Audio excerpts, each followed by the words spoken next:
Welcome to OWAD today. I'm Sophie, your pilot into the Universal Chinese. Let's continue unpacking some lookalikes. And we're going to wrap up this week with a good meaning. Okay, you may say this doesn't really look like of what I have seen this week, which is made of mostly just horizontal lines and vertical lines. We started with 110, and then we have this king or ruler, jade. These are all pretty straightforward. Why we have a diagonal line here? Okay, let me show you. This means talent. It's a good meaning. We all want to be talented. Pronounce as cai. And when we see traditional, same, meaning this is such an essential concept. We have to retain it. However, when we look further to 2,000 years ago's dictionary, this line is not exactly diagonal and connected into this intersection between the horizontal and the vertical line. This is kind of intersecting with the vertical line. Doesn't end up here. So there's a kind of structural change over the years. And I believe this current contemporary Chinese version, simplified or traditional, have this diagonal connected to that simply because it's visually more pleasing and it's probably easier to write. Because if we have this not horizontal line, but a slanted line, however, it's how you're going to intersect with this this vertical line. It's going to be hard to control. Different people may cross at a different point over there, and then it will be hard for standardization. It will be hard for later generations, right, to read old historical textbooks, not exact textbooks, but historical books full of text and scripts to correctly recognize it. So over the years, I don't know exactly what point in history somebody decide, let's standardize this. Instead of doing this a little bit random and off somewhere, not exactly midpoint, you see? It's hard to pin down location. Instead of doing this slant line that's connected from the bottom to the intersection there, the cross point. So we have 3 lines crossing, like overlapping or connecting with this one connecting point. That way it's easier to standardize it and it's easier to write as well. Because when we write a little bit of writing or Chinese, we do horizontal line first and then vertical line. And you can see we add this extra go. It's like not just a plain one vertical line, but we add a little hook at the very bottom. And that hook also serves as the visual cues for us to correctly recognize this character.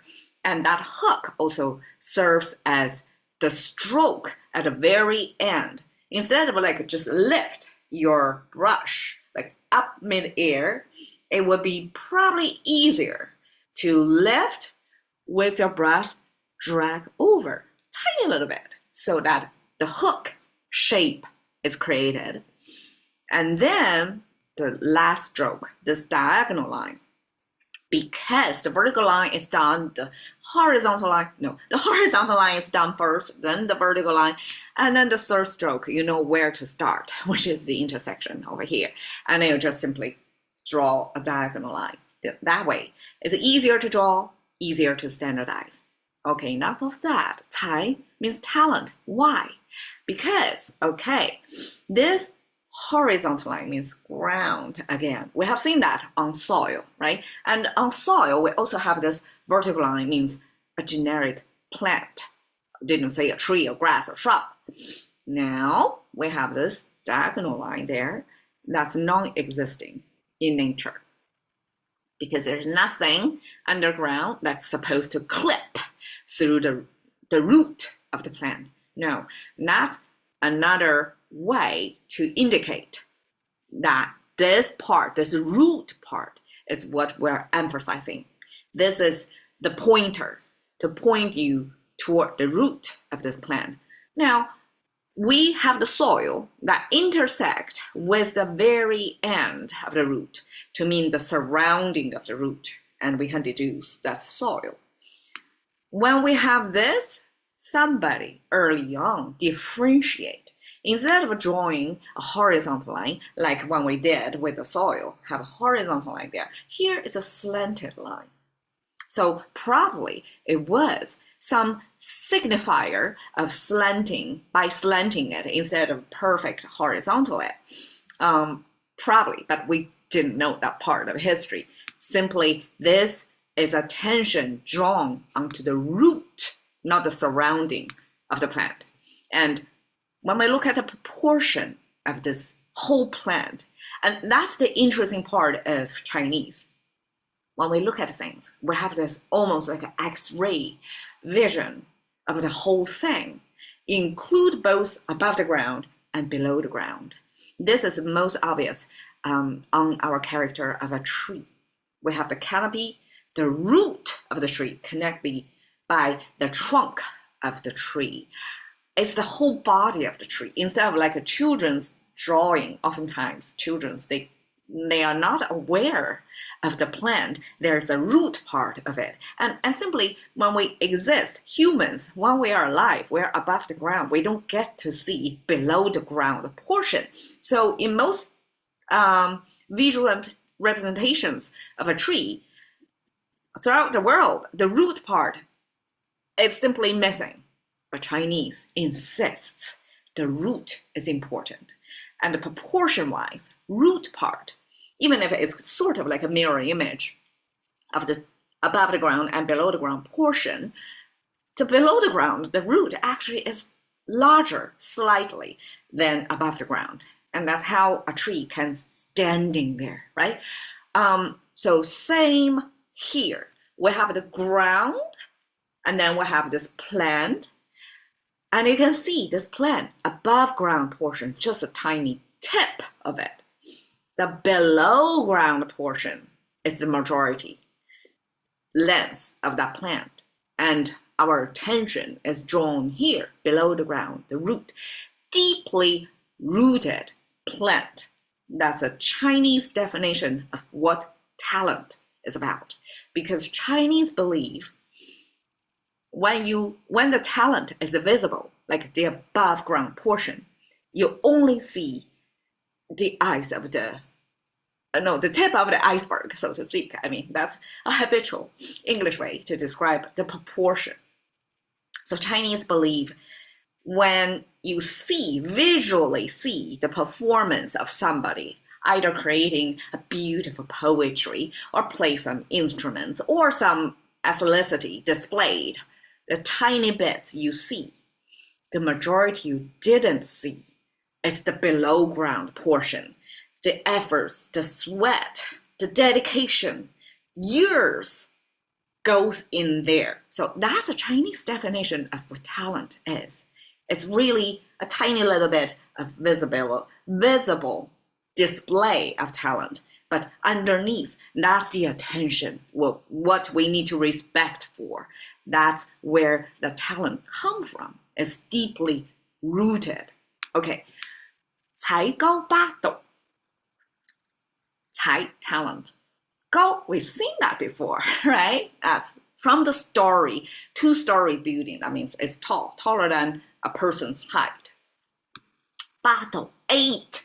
斗 probably is an ancient Chinese kind, I don't know the conversion, but it's volume measurement that's often used to measure the grains because that's the most common agricultural crop.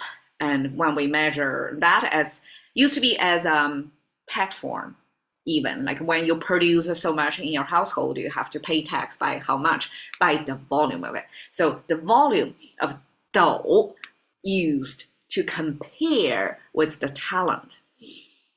So here we'll actually use 才 talent. We use both the height, the vertical dimension as a building taller than average person, and the 八斗, like 8 probably is a huge number out of 10, right? So out of 10, like 10 is the most extreme. 八 means pretty good, way above, like 20 percentile good of 8斗, this volume. So we use both the volume and the vertical height to describe the talent. We try to quantify how good somebody is. Okay, 才貌双全 is the wishy-washy thinking of people that no longer you have the talent, which is under your control. You can choose where to spend time on to train yourself up to be talented. And the mao is the looks. So look, it's something almost like a given. It's hard to train up for good looks, right? So when somebody both talented and have good looks, double complete is the 双全. Then that's like the ideal wholesome person you want to be. You want to be regarded as both talented and beauty. So beauty and brainy, like sort of equivalent in Chinese expression. 才华横溢, 才 talent, 华 the blooming, the flower. So it's 才华, you almost can view it as the blooming effect of the talent. So it's the talent, the performance, the display of talent you see, as if you are seeing, witnessing the blooming, the best moment of a flowering plant. So that's 才华. 横溢, 溢, you notice here is the water symbol. That's related to overspilling of water. So it could be a bad thing if for agriculture, but here you want to have your talent so full of it on great, glorious display and a blooming effect, but also like water overfilling over the brim. It's kind of like overwhelmingly talent, and 横 horizontally flowing, and I guess flowing for the most part. When it's overflowing, it gotta be going horizontally. So it's like talented that cannot be contained. It's so visible. It's blooming. It's overflowing. And you, in the presence of such a talent, simply compliment somebody with such great talent as 才华横溢. So here is a display of talent. And we all know now that simple, looks like simple movement takes years of practice. And that's how exactly Chinese define talent as well. 才. Thank you for your time. See you another day.